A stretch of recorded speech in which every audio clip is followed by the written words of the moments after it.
याओ यह देखकर बहुत खुश होती है कि उसके गुस्सैल बॉस का भी कोई दोस्त हो सकता है। घर पर कियान काफी देर से वॉशरूम में बैठा था। याओ उसे बाहर से देख रही थी और सोच रही थी कि उसे कब्ज की समस्या है।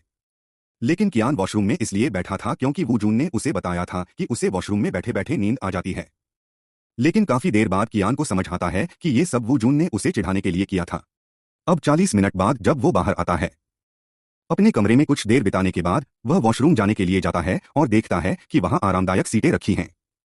वह बाहर आता है और याओ उसे बताती है कि उसने उसके लिए सीट कवर लगाया है और उसे कब्ज की दवा भी दी है।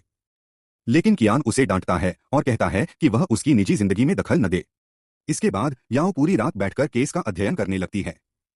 दरअसल वह कियान पर नजर रख रही थी क्योंकि वह कियान का गहरा राज जानना चाहती थी। कियान आधी रात को उठता है और कमरे से बाहर चला जाता है। याओ उसका पीछा करने लगती है।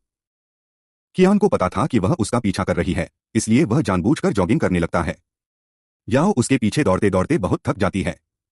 कियान वहां जाती है और उसे डांटती है और घर जाने को कहती है। वह उसे अपना पहला केस भी दे देता है, जिससे याओ बहुत खुश होती है। अगले दिन वे दोनों अपने क्लाइंट का इंतजार कर रहे थे कि तभी एक क्लाइंट वहां आता है जो एक बहुत बड़ी हस्ती थी, जिसके नाटक याओ अपने घर में टीवी पर देखा करती थी।